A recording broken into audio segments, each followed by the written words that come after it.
Ladies and gentlemen, good evening and welcome to a brand new episode of Browsing Africa, the first of 2024. Before we begin, we would like to wish you a happy new year with our best wishes. Stay tuned for tonight's different stories from around Africa in different sectors. Welcome back. First off, Zambia is ready to embark on a prosperous new year in economy with positive indicators in agriculture and manufacturing sectors. And then we head to Nigeria, where the power minister unveils a new turnaround agenda in order to ensure and improve electricity supply nationwide. In Morocco, teachers are taken to the street regularly to denounce the failing policies of Al Makhzen, who refuses to listen to their concerns. And lastly, we head to Côte d'Ivoire to inquire about the preparations in Côte d'Ivoire to host the African Cup of Nations 2023. See you in a bit for the details of all of these stories. As we begin 2024, officials in Zambia are very optimistic for a successful year for the country's economy, while Zambia is also expecting a boom in both the agricultural and the manufacturing sectors. From Lusaka, Ruth Shayinda reports. Government is optimistic the economy will perform better this year due to investments expected in the mining sector on the Copper Belt. And government has fixed its eyes on growing the agriculture, tourism and manufacturing sectors. With optimism that these sectors will operate fairly well this year, government is projecting the economy to grow. We are on the way to getting those resolved. So Copper Belt once again should come back to life. But we know that when the Copper Belt is alive, it's not just the Copper Belt, the effects trickle down to the rest of the country. Similarly for the tourism sector. And of course, the various incentives that we've provided over the years, we see those having an impact on manufacturing and other sectors. Already, I think we see a big push on the manufacturing sector. And as the 2024 national budget kicks in, Finance Minister Stumbeko Msokotwani stresses that government will focus on budget credibility while adhering to the borrowing plan. Either increases or reduces the debt. In this budget that we are going to, 2024, the government was authorized by Parliament to borrow 33.3 billion kwacha. People are saying, why are you still borrowing? Yes, we're still borrowing because we can't just abruptly stop like that. But what we can see here is a gradual reduction of that borrowing as the size of the economy, as a measure, as a practical and tangible measure to drive debt back to sustainability. And with the flagship Constituency Development Fund and issues of uptake being topical, Dr. Msokotwani is optimistic that constituencies will utilize the funds to improve the lives of the people. Okay, this will not deter us. We have to soldier on, and already we can begin to see improvement in the absorption compared to when we started. We've been going through step by step, changing laws, changing regulations, and this is what has helped to improve the situation. Obviously, we are not yet there. The Minister of Finance updated the nation on debt negotiations with private creditors. We're hoping that everyone would come on board and we should be able to conclude with this. And in terms of engagement, we are continuing to engage with the bondholders. Of course, we are looking at that. We are engaging with the private creditors. Zambia's economic growth rose to 4.3% in 2023 and is expected to continue to rise in 2024. Ruth Chainda, ZNBC News, Lusaka. Zambia is not the only country in Africa that is expecting a prosperous new year. In Nigeria, there's a renewed drive to accelerate the delivery of the reforms in order to supply electricity nationwide. Let's take a look to the priority areas and how they will turn around the sector with Joshua Ojito. 2024, a new year with hopes for improved electricity supply as the Power Minister unveils turnaround agenda for the sector. From the boardroom to to the power substations, the power minister says the objective is to achieve sufficient electricity supply nationwide. To ensure customers pay only for electricity consumed, a review of cost-reflective tariff is underway as federal government says subsidy for the vulnerable customers will be sustained. Closing the metering gap will be given attention to address liquidity crisis in the sector as well as ensure every customer is metered.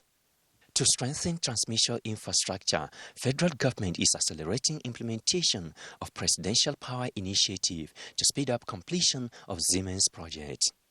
The equipment are beginning to arrive. At the same time that work is going on in transmission, work is also going on in the distribution. So those weaknesses, the deficiencies, will now be reaped or harvested same time. Not just increasing the reforms in the regulatory aspects, the federal government is also taking measures to do some in-house cleansing. To this end, the Transmission Company of Nigeria is to be unbundled, while regional grids will be established for effective management of the grid. The Electricity Act 2023 now allows, in line with the 1999 Constitution as amended, that states may establish the legal, regulatory and commercial frameworks for their domestic electricity markets. Ensuring every power plant generates at full installed capacity is what federal government targets with investment in off-grid and renewable energy. On energy theft and vandalization of power infrastructure, a joint support team will be constituted in collaboration with the Office of the National Security Advisor to address the menace. While electricity customers await implementation of turnaround agenda for the power sector, they can only hope it will translate to sufficient power supply. Joshua Ojito, NTA News. Streets are raging in Morocco. Many segments are taken to the street to denounce the failing policies of Al-Makhzen. This time, it is the turn of teachers to protest after they've been marginalized by their own government, who refuses to listen to their concerns. Najah Tayyar.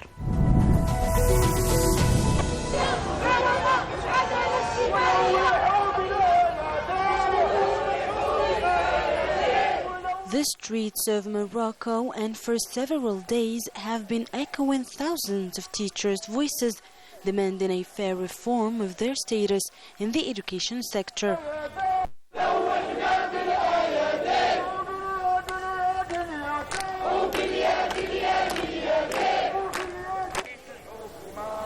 And instead of responding to their demands, the Makhzen regime has arrested several teachers for no other reason than exercising their fundamental rights. As a consequence to this injustice, the Moroccan people took to the streets in large numbers in Tangier, Marrakesh, Oujda and Casablanca to show their solidarity with their colleagues and denounce the Makhzen's injustice.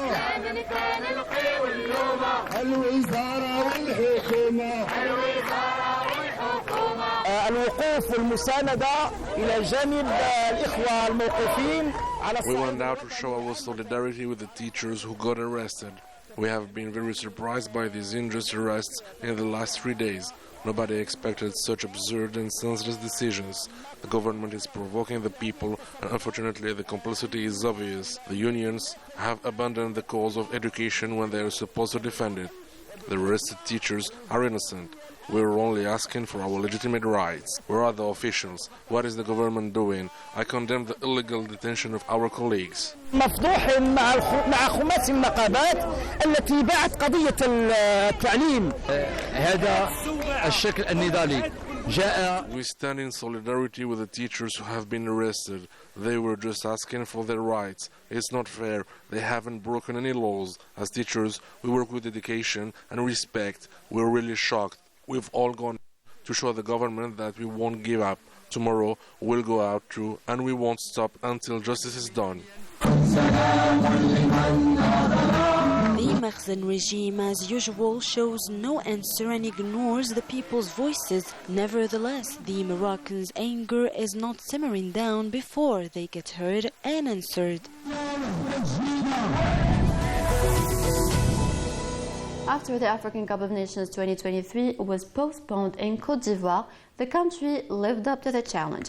In order to compensate the lack of hotels, a solution arose, which is mini residential neighborhoods to accommodate the participating teams. Tonight we head to Bouaké to discover all about it in this report by Bilal Boussidi.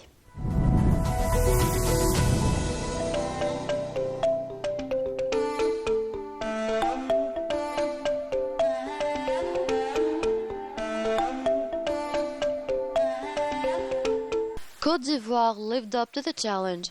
After the African Football Confederation had to postpone the 34th edition of the African Cup of Nations when the works were delayed past the set deadline, the country had to redress her housing strategy and built mini residential neighborhoods to accommodate the participating teams in order to compensate the lack of hotels.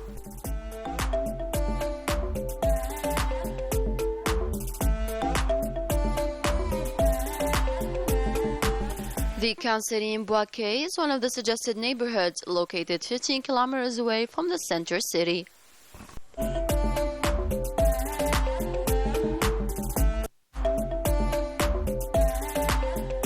4 residential compounds for 4 teams, each of which includes a villa to the coach and a villa to the players. The organizing committee had to put 8 players in one house and 2 players in each room to share.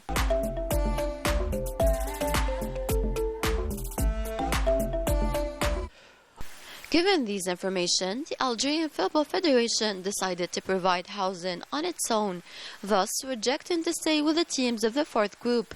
A decision hailed by all, including the national coach, players, and even the fans who saluted the FAF for ensuring the best conditions to Algeria's representatives in order to reach the set goals. This decision was taken on technical and strategic grounds to protect the national team, its privacy and news, especially that the Canal is not fully ready with some of the facilities still underway, such as the restaurants.